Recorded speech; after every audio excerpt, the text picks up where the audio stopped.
ทางมหาวิทยาลัยนครพนมก็ได้ร่วมสืบสารประเพณีลอยกระทงนะคะปีนี้ค่ะเพิ่นจัดภายในแนวคิดที่ว่านะคะสมมานาทีท่านนะคะเพื่อที่จะสืบสารประเพณีลอยกระทงประจำปี 2568 ค่ะ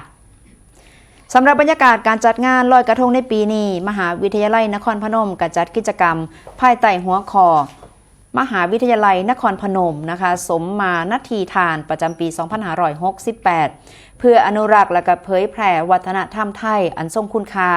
โดยมีศาสตราจารย์ดร.สุรสิทธิ์วิชิราขจรรองอธิการบดีฝ่ายบริหารทรัพยากรมนุษย์เป็นประธานในพิธีเปิดซึ่งจัดขึ้นที่ลานกิจกรรมด้านหน้าสำนักวิทยาบริการมหาวิทยาลัยนครพนมเขตพื้นที่มรุขนครบรรยากาศก่อนเริ่มกิจกรรมทางมหาวิทยาลัยได้มีการจัดกิจกรรมแสดงความสำนึกในพระมหากรุณาธิคุณ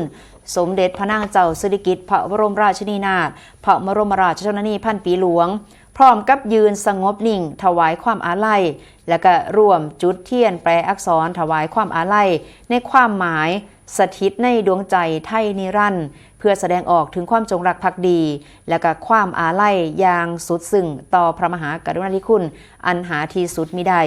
โดยนางสาวสุธนาหทัยสาวิสิทธิ์นายกองค์การนักศึกษา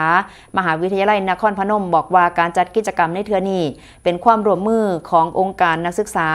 สภานักศึกษาสโมสรนักศึกษาทุกคณะวิทยาลัยร่วมกับแผนกกิจกรรมและก็กิจกรรมส่งเสริมศิลปวัฒนธรรมกองพัฒนานักศึกษาเพื่อส่งเสริมให้เยาวชนคนรุ่นใหม่ได้ตระหนักถึงคุณค่าของประเพณีไทยและก็เรียนรู้เรื่องของการสืบสานวัฒนธรรมผ่านกิจกรรมสร้างสรรค์ที่หลากหลายในหลายรูปแบบภายในงานก็มีกิจกรรมบ่ว่าจะเป็นเรื่องของการเรียนรู้การเฮ็ดกระทงรักโลกนะคะแล้วก็ร่วมกับชุมชนบ้านท่าข้อการประกวดกระทงประเภทความคิดสร้างสรรค์ตลอดจนมีบูธชิมช็อปแชะเช็คอินจากนักศึกษาทุกคณะและก็วิทยาลัยทำกลางบรรยากาศความสวยงามของอุโมงค์โคมไฟแสงส่องล่าสู่สายทานแห่งพระเมตตาที่ซอยเติมเต็มความอบอุ่นและก็สีสันของค่ำคืนเทศกาลลอยกระทงนั่นเองค่ะ